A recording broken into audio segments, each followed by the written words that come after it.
Welcome back to the Wandering Star Farmhouse. I'm so glad you joined me here today, and it is Tuesday, August 22nd, and I am going to be preserving some celery from my garden as part of the Every Bit Counts challenge. But first I wanted to recap the last 2 days. Sunday the 20th, I decided to take a Sabbath and give myself a break. I had some other things going on that day, so I did not preserve anything that day. But yesterday, Monday the 21st, I decided to use my new cheese press and make some Farmhouse cheddar cheese. Of course, that starts with milking my cow Sylvia in the morning.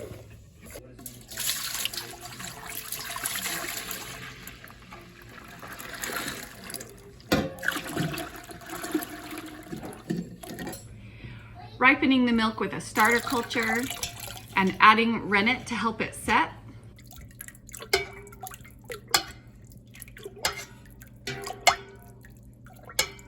Once it achieves a clean break, then you're slicing it into cubes to let the whey start escaping.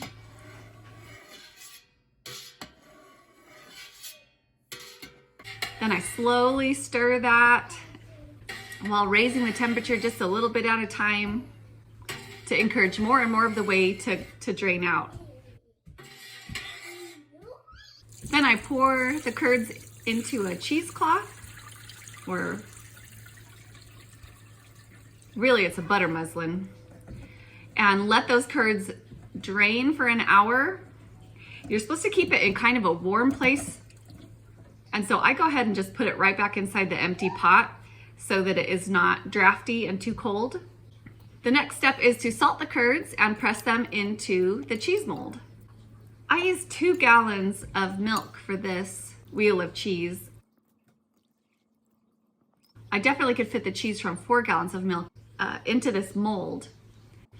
I just used a can, but I probably at some point would like to make some appropriately sized wood blocks to go in here on top of my follower.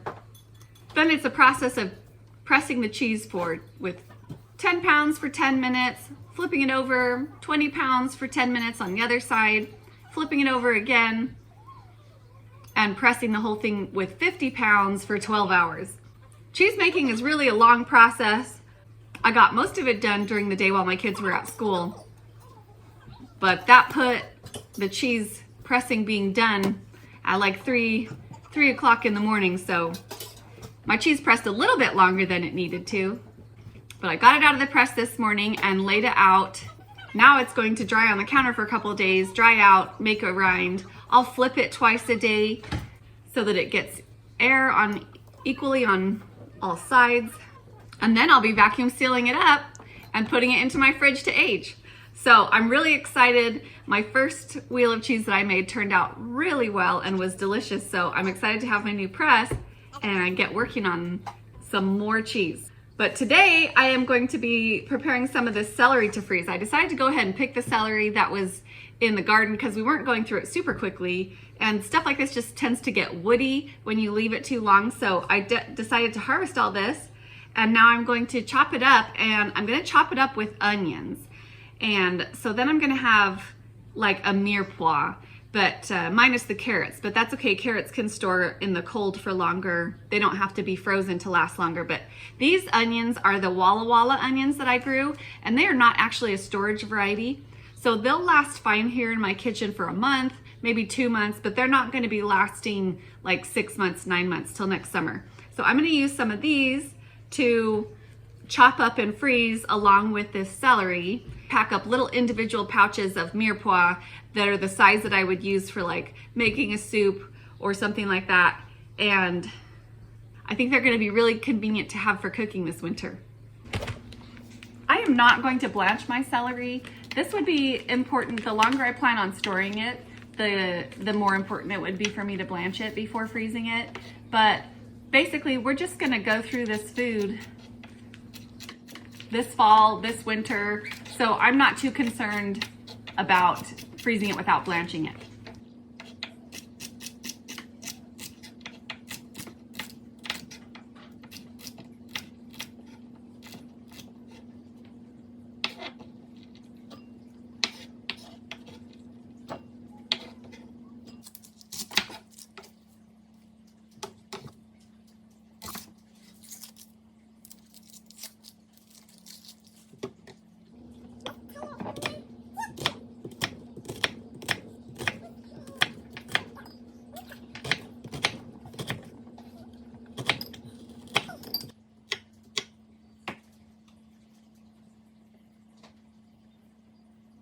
What I'm gonna do is take one onion. These are medium-sized onions, and so they come to about a cup of onion, a cup of diced onion. And I'm gonna add one onion to the bag, the freezer bag. And then in a traditional mirepoix, you're gonna have a cup of onion to a half cup of celery and a half cup of carrot. So that's what I'm gonna do, is add a half cup of celery to this bag. And then I'm going to vacuum seal it.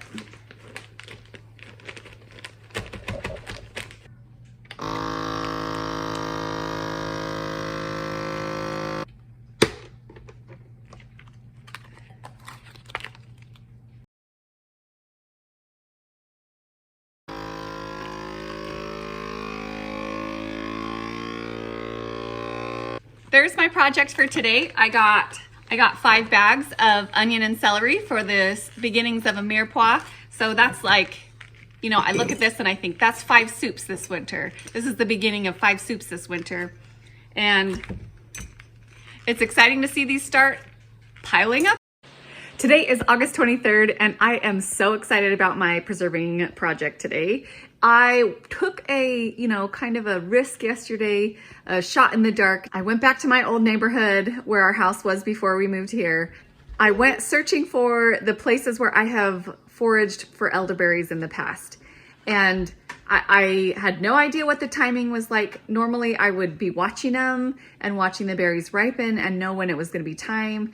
And frankly, I don't have that kind of time right now. I'm working my own homestead. The kids just started school. I'm doing all this preserving. There's a lot going on. And so I went on just the small chance that I might be able to find ripe berries. And as luck would have it, I found ripe berries and brought a bunch home. So today I'm going to be preserving elderberry syrup for the winter for our health. There's a kind of a hack that people talk about online of freezing the elderberries before you try and take them off the stems, and they say that once it's frozen then they pop off really easy. I don't actually find that to be the case. I've done that a couple of times, and what seems to happen for me is that I put them in the freezer and the first handful pop off really nice, but as soon as I start handling them at all, because they're so small, they just immediately thaw back to room temperature, and then they're mushy and messy and way harder to get off once they thaw. And then the other thing is that all these little stems get all brittle when you freeze it, and so then I find that my elderberries are full of all these little sticks, and I don't want those little sticks in there when I'm making elderberry syrup. So I'm pleased with how this went this time. The last couple times I've done it, I have done the freezing method, and I don't think I like the freezing method because you still have to pull them off. They don't just like shake off like a handful do, but you still have to pull off a bunch. And like I say, when I start pulling them off, then it's just trouble. So obviously it's a messy process. You could use gloves if you wanted to. I am really pleased with this.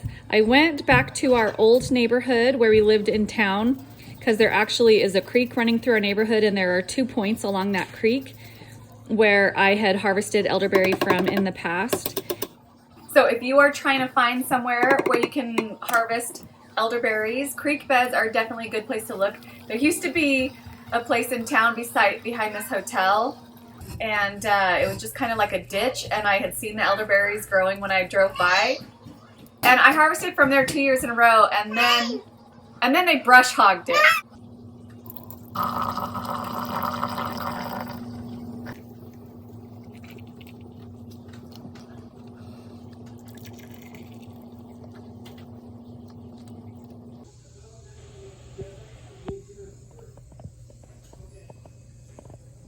It is August 24th and I'm out in my garden today. I have some harvesting that I need to do. I need to harvest the rest of the corn so that it doesn't get starchy. And then I have some cucumbers to harvest and probably some zucchini to harvest. so it doesn't get outrageously sized. So then I think I'll use those and figure out what I'm gonna do for my preserving today.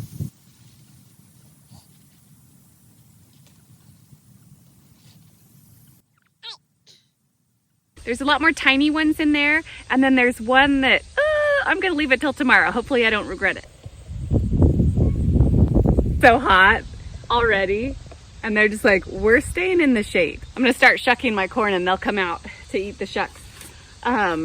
Some of this corn is on the smaller side, like we already harvested the biggest ears and we've been eating them as corn on the cob. We had corn on the cob, and then we had elotes, and now I saw a recipe. I was looking for summer soup recipes, and I saw a recipe for elotes, like corn chowder.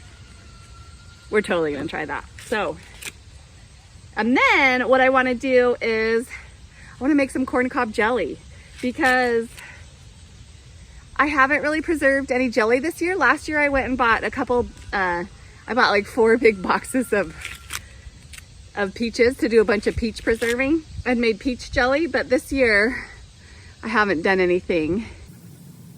It's funny, it gets a couple of like kernels of yellow in there from where it got pollinated by yellow kernel corn. And then here you can see a little bit on the back side. This is why the ear is so small. This is kind of some failed pollination on that side. Hey, you want some corn shucks? So that's why these ones are a little bit smaller. They're less well pollinated. So even though the individual kernels are nice and plump and they're nice and ripe, because they didn't all get pollinated. Oh, baby wants some. You're not a baby, huh? You're almost 1. Cow treats. That one's basically like not pollinated at all. So I think what I've decided to do today is pickles. I have started some fermented pickles already, and so I'm going to do some refrigerator pickles today. My kids really enjoyed the refrigerator pickles I did last year. They liked the flavor of those really well.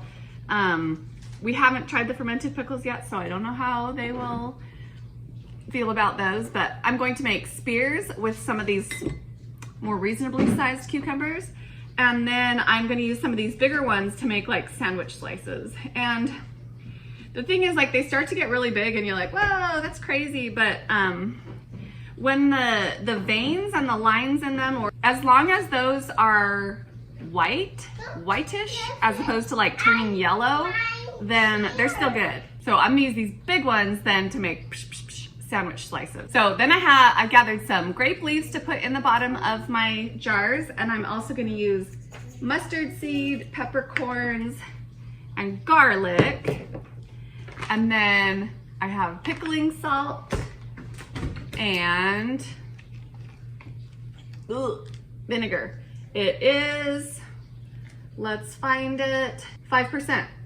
Has to be at least 5% for pickles. I think for one of the jars, I will go get a chili pepper from the garden as well to make a spicy batch of pickles, because that's really fun to have sometimes too, especially for like sandwiches. Oh, and then I need to go and harvest some dill flower heads. And I really need to harvest, I think, everything that I see so that I can just save some in the fridge in case I need to do some more pickles, because they're going to seed. And I want some of them to go to seed because dill reseeds really easy in your garden. And anytime I don't have to do it and it's there, that's awesome.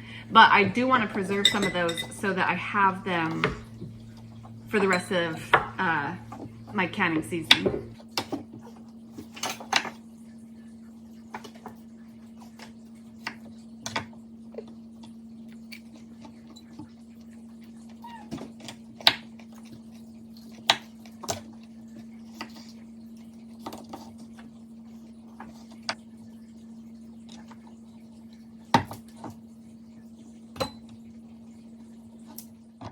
I got my boiling hot brine, and I'm gonna fill up these jars now.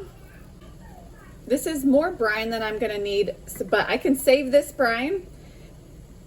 And when I went out to get a chili pepper for this spicy one on the end, I saw that I actually have quite a few ripe peppers. So maybe what I'll do with some more of this brine is make some hot sauce. But I need to go look at a few recipes first. and decide if I want to pickle it like this or if I'd rather ferment it. But then I'm going to use these plastic lids on top. I think these plastic lids are so convenient. I use them all the time. I also like them for after I open up a jar of something and like maybe tomato sauce and I didn't use the whole jar. And I like to mark on them with wet erase marker. I'll put an Amazon link to some like this down in the description so you can check them out if you haven't seen them before. I'm going to put these in the fridge now. It's later in the day. I went and took a shower. It's so hot and humid outside right now, so feeling better about life. Pickles are done. I went ahead and took the lids back off until they cooled down completely. So now I'm going to get those in the fridge, and these are going to go in my inside fridge that is colder. I've decided to turn my fridge that's in the garage. I turn the temperature down and make my ferments go out there and like my cheese to make it a cheese cave. So that's what I'm doing with the fridge out there. So these will stay in the super cold fridge because they're just refrigerator pickles. I got tomato sauce going too. I don't know when I'll can that up. Maybe later tonight, maybe not. But we've already gone over the process of canning that a couple of times in the video so far. So mostly I'm just having fun recording the things that are new to me each day, even though the tomato sauce does keep flowing and will keep flowing. But I'm excited to get all that tomato sauce in my storage. That's it for today's video. Come back next time. I'm gonna do the hot chili sauce like I talked about and corn cob jelly probably like I talked about. So subscribe and see you in the next video.